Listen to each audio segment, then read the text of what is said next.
হয় সেই জায়গা হয়ে চলো জান্নাতের টুকরা হোক সুবহানাল্লাহ সুবহানাল্লাহ।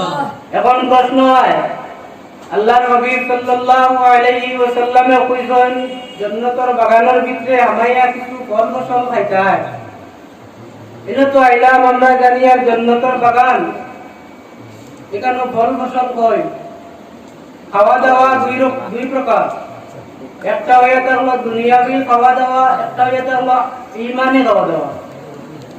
দুনিয়াবি খাওয়া দাওয়া যদি আপনি করেন তাহলে আপনার শারীরিক পেটের ভুখ যেটা আছে ওটা নিবারণ হইব। আর ঈমানি খাওয়া দাওয়া যদি আপনি করেন তাহলে আপনার ঈমান তাজা হইব।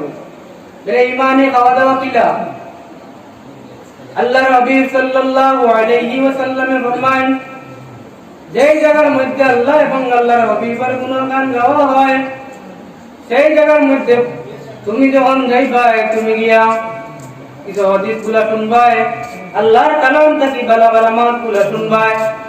শোনার পরে আপনার ঈমান তাজা হইব, এটার মধ্যে আমল করবাই, তোমার নাম আমলের মধ্যে সওয়াব লেখা হইব। সেই সওয়াবের নাম হইতে হলো সুবহানাল্লাহ সুবহানাল্লাহ।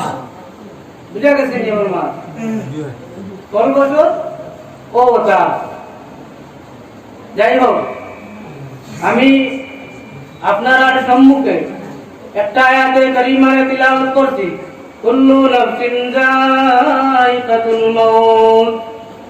আল্লাহ তাবারাকা ওয়া তাআলা এই ফরমাইতরা কোরআন শরীফের মধ্যে সমস্ত নফসবল যত নফসবল আছে, যত জানদার জিনিস আছে, সমস্ত জানদার জিনিসের লাগি একদিন না একদিন মৌতের মজা লইতে লাগবো। এটা আমরা বিশ্বাস আছে নি? না আছে। আই না হয় খাই আমরা মরতে হইবে না, মরা লাগতো না। এই দুনিয়া চিরস্থায়ী না। এই দুনিয়া রব্বুল আলামিন তোমার দুনিয়ার মধ্যে সিরিয়াল ভাবে পাঠাইছেন, কিন্তু যাওয়ার কোনো সিরিয়াল নাই। হয়তো তুমি তোমার বাবার আগেও যাইতে কি পারো, তোমার দাদার আগে তুমি যাইতে কি পারো, তোমার আগে তোমার দাদা, তোমার আগে তোমার মা। কোনো সিরিয়াল আছে নি? না। আবার একটা সিরিয়াল আছে, যাওয়ার কোনো সিরিয়াল নাই। হযরত আব্দুল্লাহ ইবনে উমর রাদিয়াল্লাহু তাআলা আনহু থেকে riwayat আল্লাহর হাবিব সাল্লাল্লাহু আলাইহি ওয়াসাল্লামের কাছে এক শখস আয় জিজ্ঞাসা করে, ইয়া রাসূলুল্লাহ ইয়া হাবিবাল্লাহ, ও আল্লাহর নবী, এই দুনিয়ার মধ্যে সবচেয়ে বুদ্ধিমান সবচেয়ে হুঁশিয়ার কোন মানুষ, আপনি আমারে বলে দেন। তখন আল্লাহর হাবিব সাল্লাল্লাহু আলাইহি ওয়াসাল্লাম ফরমায়েন,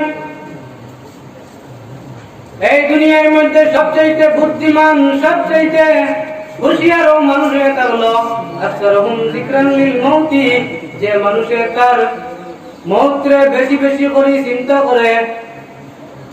আকসারুহুম যিকরান লিল মাউতি, যে মানুষে তার মৌতরে দুনিয়ার থাকতে চিন্তা করে, মৌতরে বেশি বেশি ইয়াদ করে। এবং কি করে আকসারুহুম ইস্তিদাদান উলাইকাল লাকিয়া, ও মানুষে তার কবরের সামান দুনিয়ায় থাকতে তুইয়া যায় গিয়া বিশরফিদ দুনিয়া ওয়া কারামাতিল আখিরা। আর এই মানুষ দুনিয়ার মধ্যে ইজ্জত হাসিল করিলা এবং আখিরাতের মধ্যে কামিয়াব হয়ে যায়। সুবহানাল্লাহ সুবহানাল্লাহ।